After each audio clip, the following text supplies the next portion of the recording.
Hi, I'm Todd Piggott, managing member of the Zinc Income Fund. If you're watching real estate headlines lately, TV or tabloids, you've probably heard about price drops, buyer fatigue, seller fatigue, and rising inventory. It's very pronounced even on social media. The truth is, it absolutely depends on where you're looking. Now keep in mind, I research this stuff heavily, I pay heavily for analytics, and I use 3 sources connected with the Mortgage Bankers Association as well as the federal government to get my data. I don't get it from the internet, tabloids, or social media. Let's talk about the facts. Here's a list of the 10 states where inventory has now climbed above pre-pandemic levels. Arizona, Florida is really bad, Texas, Colorado, Tennessee, and some of those southern states like Louisiana, and there's actually many others. These are the same markets that saw explosive growth during the COVID boom. That rapid appreciation came at a cost. We're seeing it today with price depreciation. We're seeing demand is slowing in those areas substantially. As a matter of fact, the entire East Coast is definitely showing patterns of too much inventory and obviously price drops.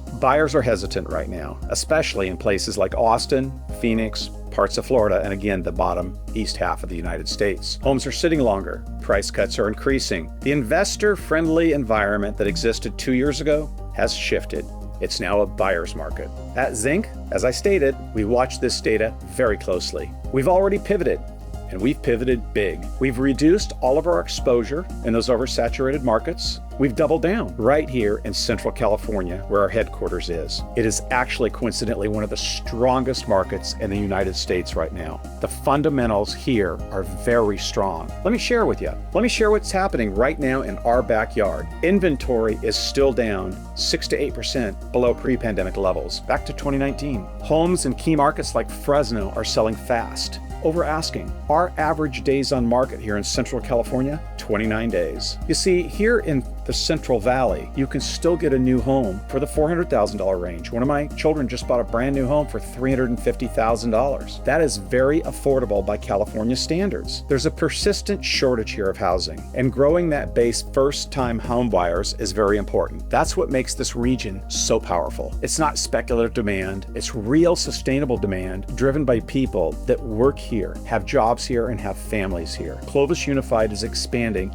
at record pace. At Zinc, we fund short-term, first-position loans to real estate investors and builders that are serving this market. These are not luxury homes or big risky developments or agriculture land deals. These are entry-level homes below the median cost of housing, blue-collar workforce housing, and that's where the stability is. These homes sell here very fast, and that's why appreciation here is still continuing and demand is still strong. As other markets cool, and we're seeing this and we have the data to support it, we're proud to be lending right here in our backyard, one of the last affordable corridors of California where demand remains very strong, and our investors and our fund continue to benefit from consistent, secured returns of between 8 and 9%, all on first position liens right here in our backyard, which is where we've pivoted. We don't follow trends, we follow the fundamentals, adhering to that as best as possible. I'm Todd Piggott, managing member of the Zinc Income Fund. If you'd like to learn more, visit zincinvesting.com or give us a call here at the office, 559-326-2509. Have a wonderful afternoon.